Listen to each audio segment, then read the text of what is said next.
Olá pessoal, tudo bem com vocês? Estou aqui para resolver a segunda avaliação de álgebra linear da UFCG do período 2024.2, turno manhã.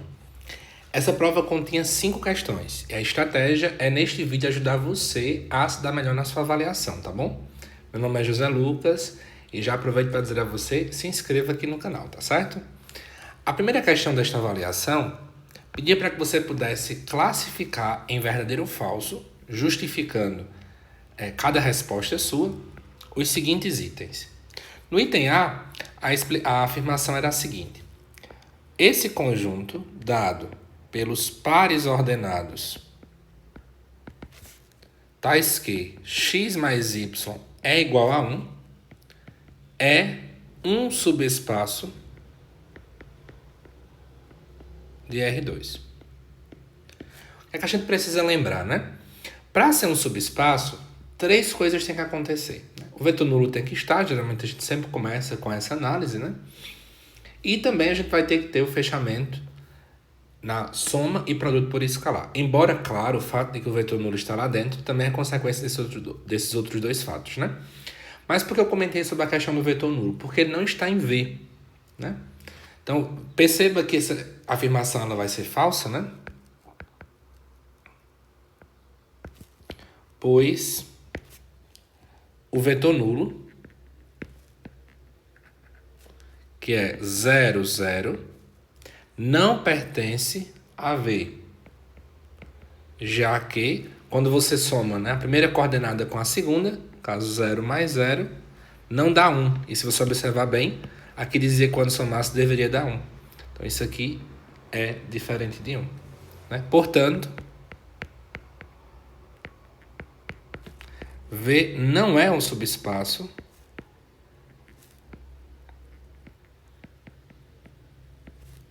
de R2. Item B. A próxima afirmação é se esse conjunto, formado agora pelas triplas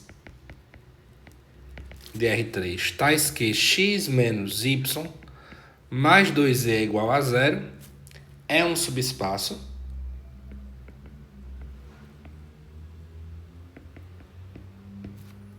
de R3.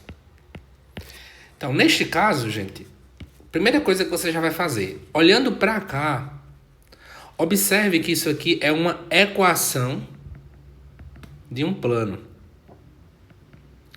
Lembrando que a equação de um plano é dessa forma aqui, ó. AX mais BY mais 6E menos D igual a 0, ou mais D igual a 0, depende da anotação que você usar do seu livro. E aí o que acontece? Esse Dzinho que está aqui, no nosso caso, ele vale 0. Sempre que o D é 0, quer dizer que o plano passa na origem. E, de fato, os subespaços de R3 são ele mesmo, só formado pelo vetor nulo, e as retas e os planos que passam pela origem. Então, de cara, eu já sei só por esse argumento que esse daqui é um subespaço de R3. Isso que eu acabei de falar oralmente já é uma justificativa correta. Certo? Outra justificativa correta também é o fato de que a gente está trabalhando aqui com um conjunto solução de uma equação linear homogênea, né? Justamente porque eu não tenho produtos dessas minhas variáveis e o valor aqui está dando igual a 0, por isso que a gente chama ela de homogênea. Portanto, também seria uma outra justificativa. Mas ainda tem outras formas de justificar, tá certo? Uma forma de justificar, que é bem plausível da gente poder fazer, seria a seguinte, ó. Note que, né, a gente pode escrever esse conjunto W isolando o x. Então, você teria o seguinte, que x seria igual a y menos 2e. E aí eu poderia enxergar, então, ele assim, ó. No lugar do x eu coloco y menos 2e, repito y, repito z, e aí eu coloco que y e z são reais. E aí eu poderia escrever dessa forma aqui, ó. Y, 0, ou seja, só onde tem o y que eu vou deixar. E, mais, menos 2z, 0, z. Onde, gente, isso aqui está dizendo para mim o seguinte, ó, que eu posso ter o seguinte, y1, 1, 0 mais Z que multiplica menos 2, 0, 1.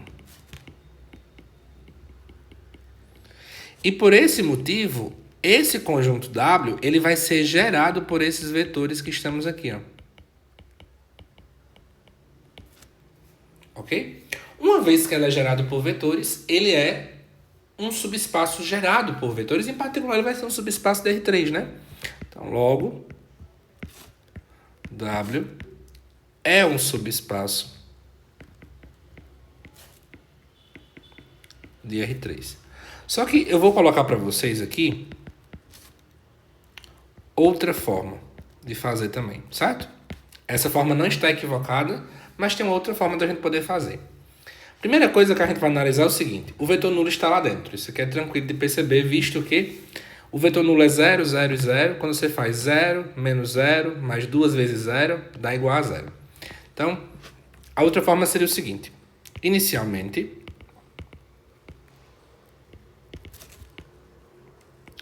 veja que está em W, né?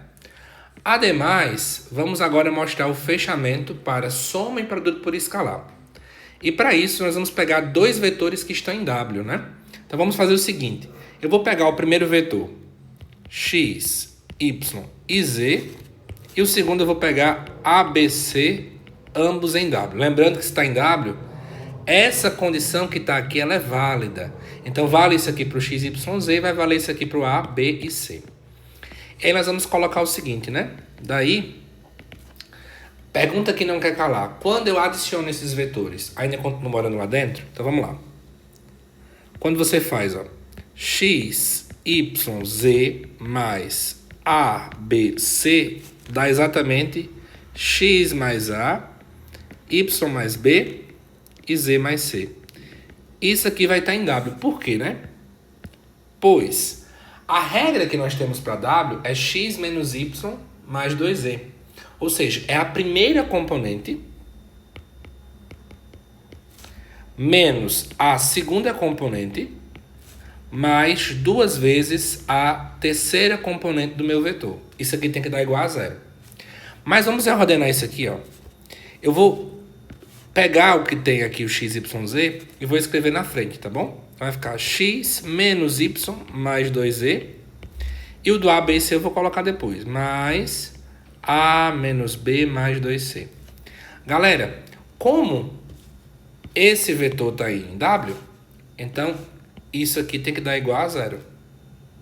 Como o outro também está, isso aqui tem que dar igual a 0. Então 0 mais 0 é 0.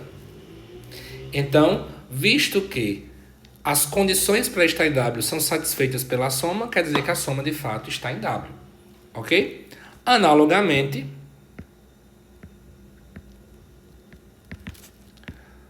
provamos facilmente o fechamento por produto escalar. E aí o escalar é a mesma coisa. Você pode pegar, inclusive, o mesmo vetor, que é o x, y e z, só que agora você vai pegar um vetor, certo? Onde esse vetor deve ser exatamente quem? Você pega o vetor e um escalar alfa, por exemplo, ou um lambda, como você quiser, e vai justificar da mesma forma, tá bom? Não vou fazer essa parte, vou deixar como exercício para vocês. Mas, de fato, essa nossa afirmação aqui, ó, é verdadeira. Deixa eu colocar aqui. Essa afirmação é verdadeira. Agora vamos para a questão número 2. Na número 2, nós vamos considerar o seguinte subespaço de M2 de R. Então, considere o seguinte subespaço. V dado pelo seguinte conjunto, né? As matrizes dessa forma aqui, ó.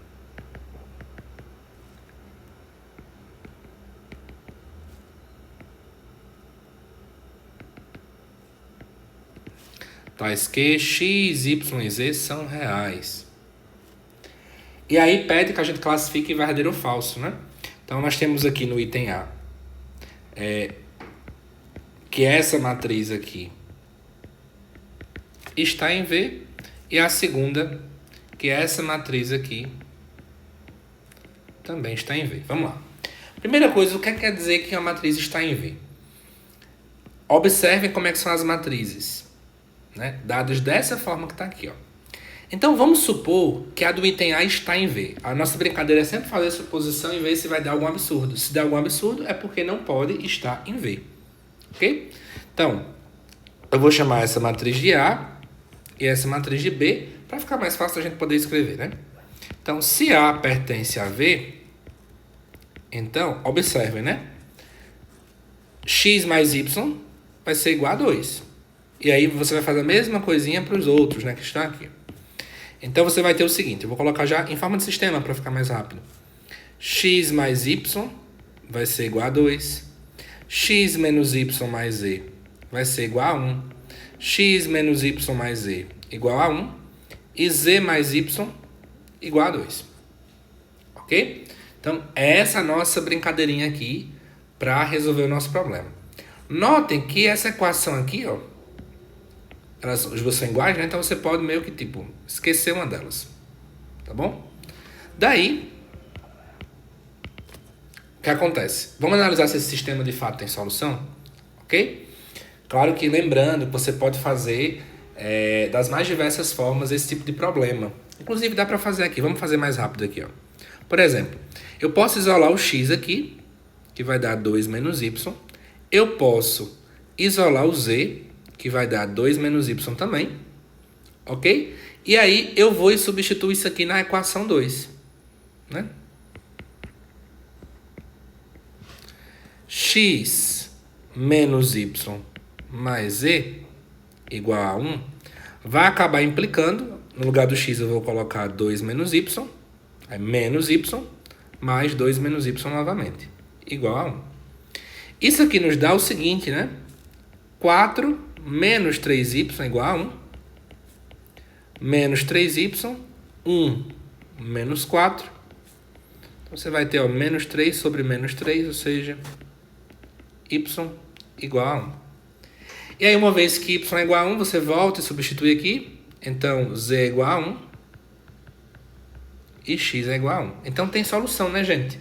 Solução única, né? X igual a 1, y igual a 1 e z igual a 1. Por esse motivo, como o sistema tem solução, então, logo, A pertence de fato a V. E aí, essa afirmação aqui, ela é verdadeira.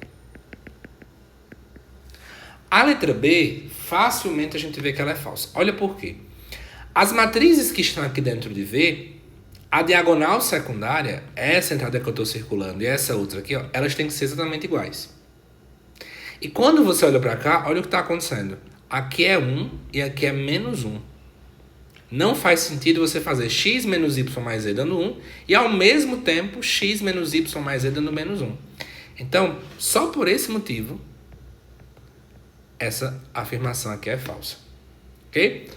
Você pode verificar que isso aqui tranquilamente é fácil a gente verificar que é falso. Agora vamos lá para a questão de número 3. Considere os seguintes vetores em R3. V1 dado por 1, 1, 0. V2 dado por 1, 2, 1. V3 dado por 0, 1, 0. E V4 dado por 0, 0 e 1. O que é que eu vou pedir? Que nós encontremos uma base e também encontremos a dimensão desse espaço e dimensão para o espaço que é gerado por eles. Então, por exemplo, W, que vai ser gerado pelo vetor V1, V2, V3 e V4. Então, vamos lá fazer a nossa continha. Primeira coisa, gente, a gente tem esses nossos vetores e aí dois caminhos a gente pode seguir. Preste bem atenção à minha sugestão. Ou você, olhando para os vetores, pode tentar dar um jeito de encontrar quem é a combinação linear de quem, ou você vai, de fato, gerar uma combinação linear, dando igual a 0, e aí você vai verificar se eles são LI ou eles são LDs. Porque eu, na verdade, já sei que eles são LDs. Porque é o seguinte, a gente está dentro do espaço R3. E o espaço R3 ele tem dimensão 3. E aqui ó, eu tenho 4 vetores. Então não tem condição de eu ter 4 vetores LIs dentro de um espaço de dimensão 3. Ok? Porque o fato de ser dimensão 3 nos diz que o tamanho máximo de conjuntos de vetores LI é exatamente igual à dimensão, que no caso é 3. Então alguém que está aqui é combinação linear dos demais. Certo? A primeira coisa que a gente tem que colocar na nossa cabeça é exatamente isso aí. E aí, para resolver esse problema, aí vai ficar ao gosto do freguês. Tanto você pode observar, por exemplo, que o vetor 2, ele é combinação linear dos demais, ó, somando literalmente. Então, V2 não. V3 mais V4. Ou seja, logo, V2 é dependente dos demais. Então, esse já seria um formato. Já enxergo que alguém é linearmente dependente. Ou você poderia ter feito uma combinação linear entre eles, né? Então, você pegaria alfa, V1, um beta, V2, um gama, V3, um lambda, V4, igualava a zero. E você ia acabar verificando, né, que nós teríamos infinitas soluções. E o fato de ter infinitas soluções já garantiria que eles não seriam LIs. Ok? Eu não vou fazer para essa primeira parte, porque eu vou ter que fazer agora novamente, para vocês poderem verificar o que é que vai acontecer. Veja que o V2 é dependente dos demais. Aí você vai excluir o V2 e sobrou o V1, V3 e V4. Agora vamos ver que os que sobram são LIs, né? Ademais, verifiquemos se os que sobram agora são ou não LI. E aí, para isso, né, o que a gente vai fazer? Sejam, como são 3 vetores, vamos pegar 3 escalares. Alfa, beta e gama em R. Tal que você tem alfa, que multiplica o vetor V1, mais beta, que multiplica o vetor, agora é o V3, 0, 1, 0, mais gama, que multiplica o vetor 0, 0, 1. E eu vou dar isso aqui dando o vetor nulo, não uma combinação linear nula. Nós vamos analisar isso aqui. Se o sistema for possível determinado, ou seja, ele tem apenas uma única solução, isso quer dizer que o alfa, o beta e o gama são iguais a zero. E, portanto, os vetores são LIs. Se o sistema for possível indeterminado, então, na verdade, eles não são LIs, eles são LDs. É isso que a gente vai ficar brincando, tá bom? Então, notem, né? Resolvendo isso aqui, a gente vai ter o seguinte, ó. Alfa mais beta. E aí vamos ter também gama.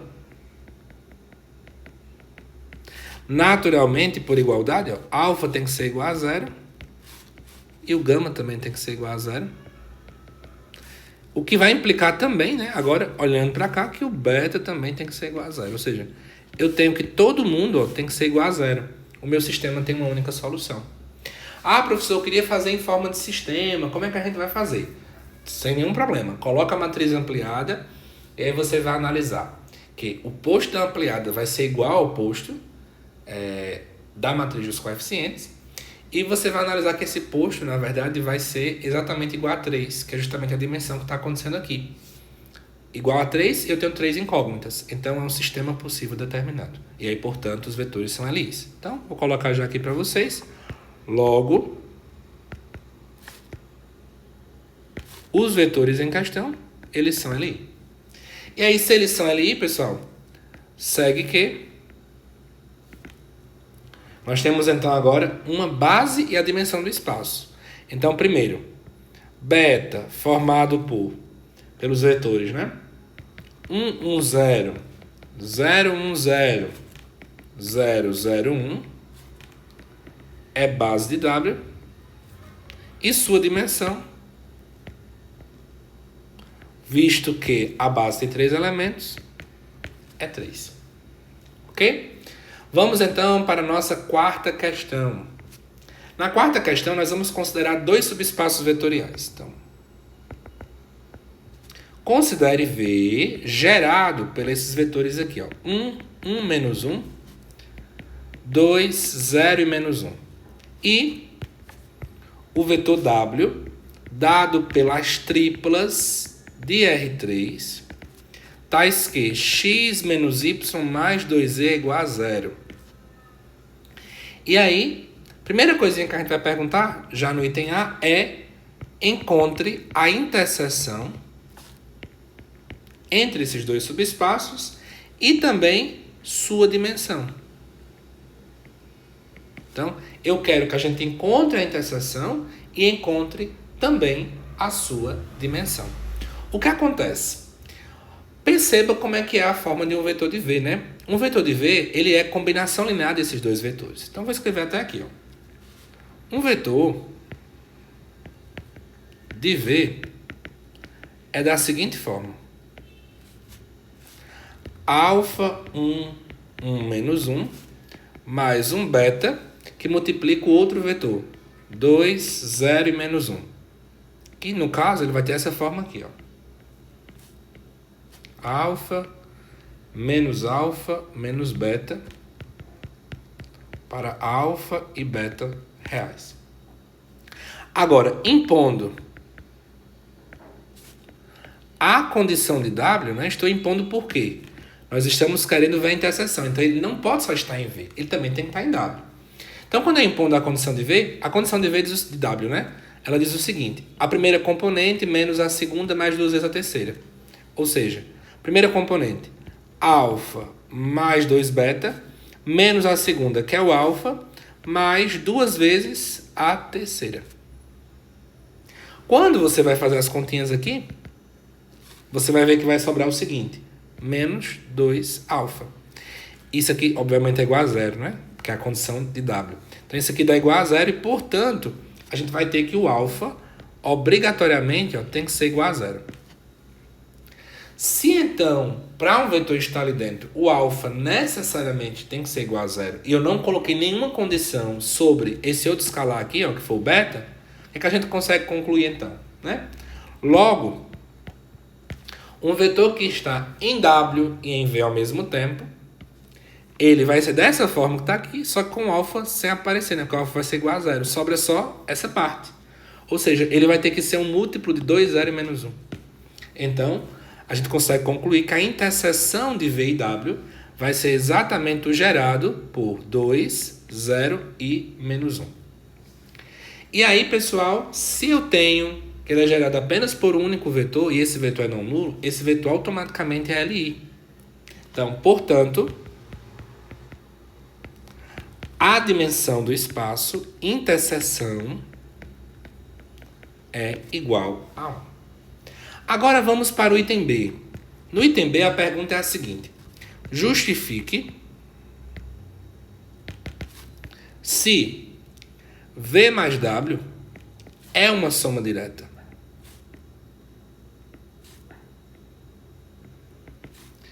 E exiba a sua dimensão. Então, questão bem clássica para a gente poder usar aquela formulinha, né, que a gente já sabe da dimensão do espaço soma. Então, temos o seguinte, que a dimensão de V mais W é, na verdade, igual a dimensão de V mais a dimensão de W menos a dimensão da interseção. Só que acontece, né? A gente tem aqui, ó, gerado por dois elementos. Eu vou deixar como exercício para vocês verificarem que esses dois vetores aqui, eles são LIs. Ok? Então, o que acontece? A dimensão de V é 2. E, ao mesmo tempo, a gente também vai olhar para esse outro espaço e eu tenho um plano que passa pela origem. Também é dimensão 2. Então, eu sei que a dimensão de V é 2, a dimensão de W é 2, e aí automaticamente eu sei que V interseção W é dimensão 1. Então, eu vou ter o quê? Que a dimensão de V mais W é exatamente igual a 3. Então, encontramos a sua dimensão. A soma não é direta, visto que a interseção não é a trivial, né? Eu vou até colocar, ó, não foi perguntado, mas a gente já sabe como a dimensão é 3, eles são o subespaço do R3, eu sei que V mais W vai ser o próprio R3. Aí eu vou colocar como V interseção W é diferente do subespaço formado apenas pelo vetor nulo, segue que a soma não é direta.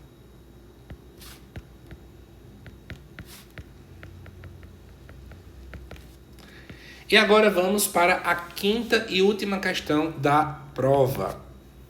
É o seguinte: sejam alfa, formado pelos vetores 1 e 2, e beta, formado pelos vetores V1 e V2, ambas bases ordenadas de V, onde V é o espaço R2.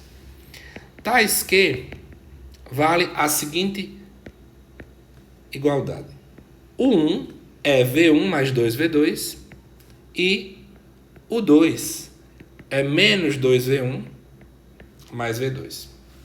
Aí no item A é o seguinte: se por acaso a matriz mudança de base dada por 1, 3, 2 e menos 1, onde gama é a base canônica de R2, determine os vetores V1 e V2.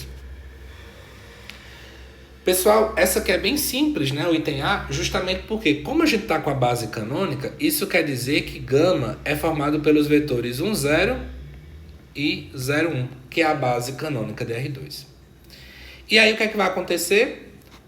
Temos o seguinte, né? V1 vai ser literalmente, uma vez que ele é um elemento de beta, então V1 você vai pegar esses valores que estão aqui na minha primeira coluna, no caso 1 e 2, e você vai multiplicar pela base canônica, o que vai dar o vetor 1, 2. E o V2, a outra coluna,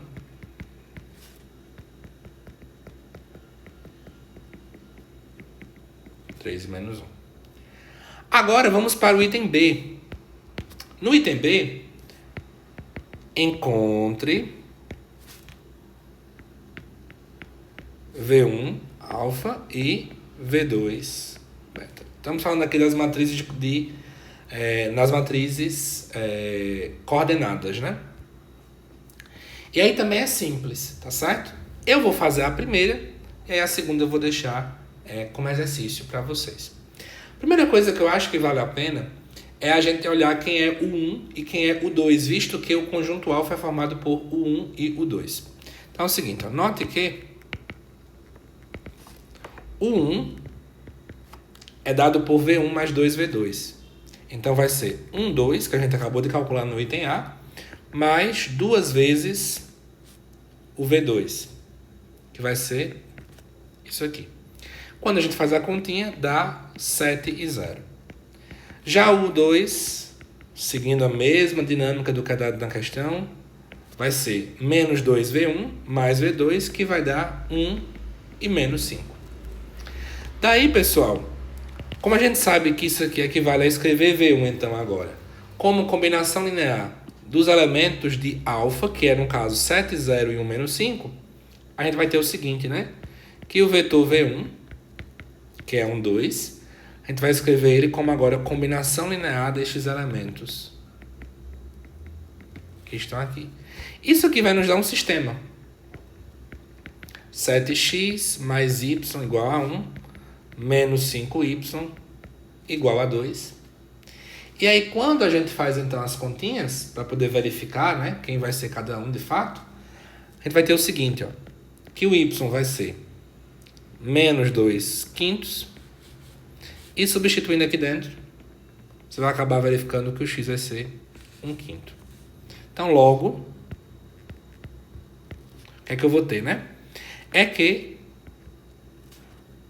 V1 alfa vai ser exatamente 1 quinto menos 2 quintos. Ok? E o outro caso eu vou deixar aqui agora como exercício para vocês, mas é o mesmo esquema, né? Fazer essa mesma brincadeirinha aqui, só agora mudando o vetor V1 pelo vetor V2. Então é isso, pessoal. Espero que vocês tenham gostado. Espero que essa resolução esteja ajudando vocês a se prepararem para a avaliação. E aguardo vocês nos próximos vídeos, tá bom? Até mais.